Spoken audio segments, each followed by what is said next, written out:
Hello, hello, c'est encore ce visage. Bon, vous allez vous habituer à moi. Bon, moi c'est Soro Kanyebe Bakari, sans, on va dire, formalité. Aujourd'hui, j'ai décidé de vous parler de la liste et le régime des jours fériés en matière de droit du travail. Et il s'agira principalement de traiter du décret numéro 96-205 du 7 mars 1996, parce que c'est ce décret-là qui explique le mieux en fait, ce qu'il faut entendre par jour férié. En fait, donc, ce décret donne la liste des jours fériés et le régime rattaché à ces jours fériés pour lesquels dont la liste est donnée. Donc, c'est de ça qui sera question. Les gars, likez, partagez massivement parce que comme j'ai l'habitude de le dire, ce n'est que par le partage qu'on se nourrit. Je ne cesserai de le dire, les gars. Partageons. Voilà. Ça ne nous coûte rien. Donc, sans tarder, sans transition aucune, je vais commencer simplement par jour férié, chômé et payé. Voilà. Qu'est-ce qu'il faut entendre par jour férié, chômé et payé? L'article 1 nous dit quoi? Conformément à l'article, et ils font référence au Code du travail, bien sûr, parce que pour rappel, c'est un décret portant application du Code du travail. Donc, l'article 1 dit que conformément à l'article 24.2 du Code du travail, le jour de la fête nationale et le 1er mai, fête du travail, sont jours fériés, chômés et payés. Donc, il faut bien retenir cela. Et il faudrait faire attention aux mots que j'utilise. Je dis bien jour férié, chômé et payé. Donc, au terme des dispositions de l'article 24.2, il n'y a que 2 jours fériés, chômés, payés. Le premier jour, c'est la fête nationale. Qu'est-ce que je dis? Désolé. Oui, c'est la fête nationale. Le jour de la fête nationale, c'est-à-dire le 7 août et le 1er mai. Ensuite, on passe aux jours fériés et chômés. Voilà. L'article 2 nous dit ceci. Sauf disposition conventionnelle, parce que vous savez qu'on est en matière de droit du travail, il y a certes le Code du travail qui est là, mais aussi il y a des conventions collectives interprofessionnelles. Et il y a également des décisions, il y a des règlements qui peuvent intervenir, du pouvoir réglementaire qui peut décider de manière exceptionnelle qu'un jour, pour une raison économique, sociale, ou des questions d'accident, de pandémie ou de fête, des circonstances exceptionnelles, de décréter expressément des jours fériés. Donc, l'article 2 dit, en matière de jours fériés et chômés, que sauf dispositions conventionnelles plus favorables, sont fériés et chômés les jours de fête civile ou religieuse dont la liste est établie ci-après. 1. Le 1er janvier. 2. Le lundi de Pâques. 3. Le jour de l'Ascension. 4. Le lundi de Pentecôte. 5. La fête de fin de Ramadan. Eid el-Fitr. 6. La fête de la Tabaski. Eid el-Kébir. 7. Le 15 août, fête de l'Assomption. 8. Le 1er novembre, fête de la Toussaint. 9. Le 15 novembre, journée nationale de la paix. 10. Le 25 décembre, fête de Noël. 11. Le lendemain de la nuit du destin. 12. Le lendemain de l'anniversaire de la naissance du prophète Mahomet, Maouloud. 13. Le lendemain de la fête nationale de la fête du travail, chaque fois que la dite fête tombe un dimanche.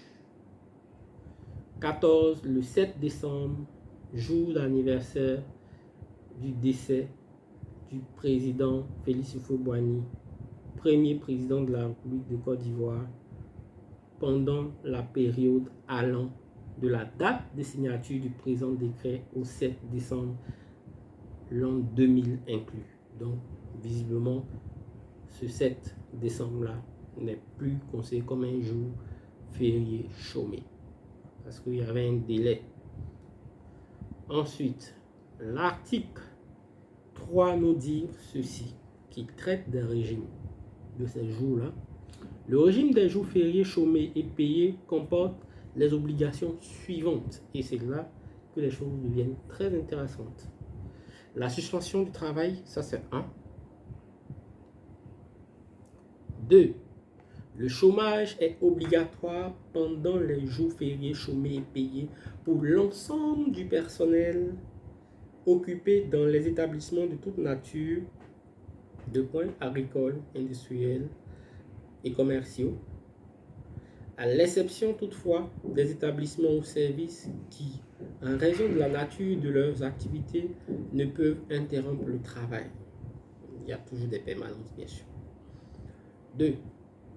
Le paiement de la rémunération. Le chômage des jours fériés chômés et payés ne peut être une cause de réduction des traitements et salaires mensuels ou hebdomadaires.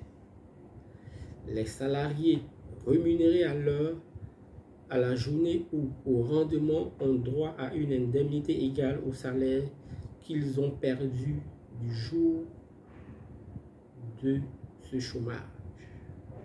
Dans les établissements ou services qui, en raison de leur nature, de leurs activités, ne peuvent interrompre le travail, les salariés occupés pendant les jours fériés, chômés et payés, ont droit, et là c'est encore plus intéressant, en plus du salaire correspondant au travail effectué ce jour, à une indemnité égale au montant du dit salaire. Donc pour ce jour-là, ils seront payés 2 fois.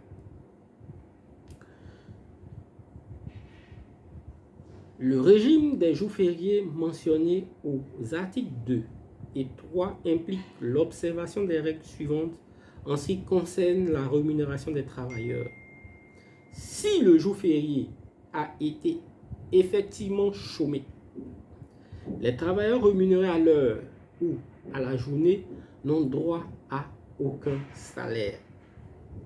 Les travailleurs rémunérés au mois ont droit à leur salaire normal qui ne peut subir aucune modification à la baisse en raison du chômage du jour férié.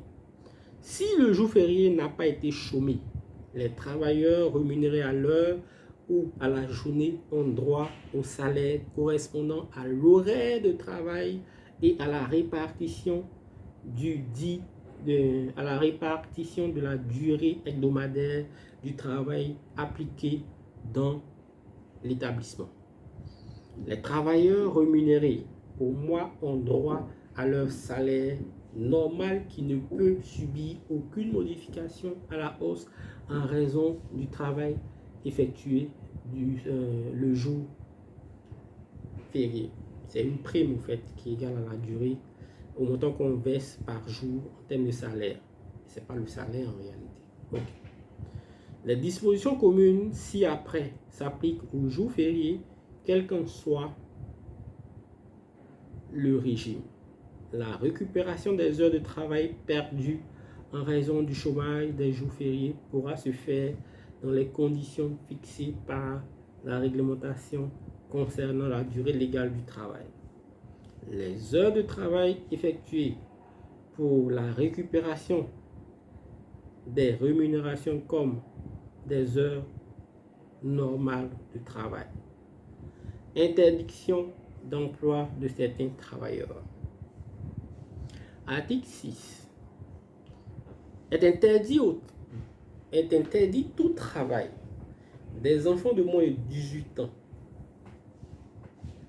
Les jours fériés indiqués aux articles 1, 2 et 3 du présent décret.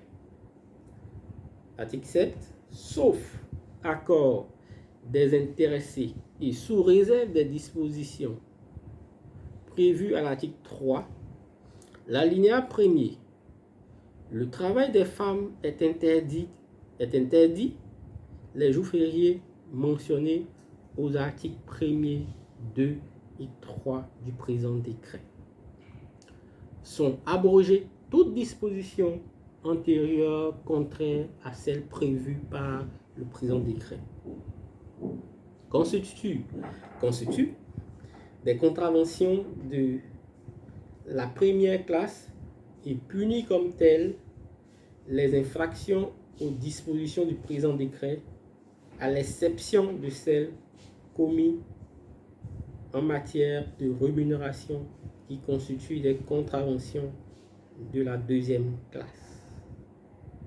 Et comme j'ai l'habitude d'ironiser, comme tout bon décret se termine de cette manière, le ministre de l'Emploi, de la fonction publique et de la prévoyance sociale est chargé de l'exécution du présent décret qui sera publié au journal officiel de la République de Côte d'Ivoire.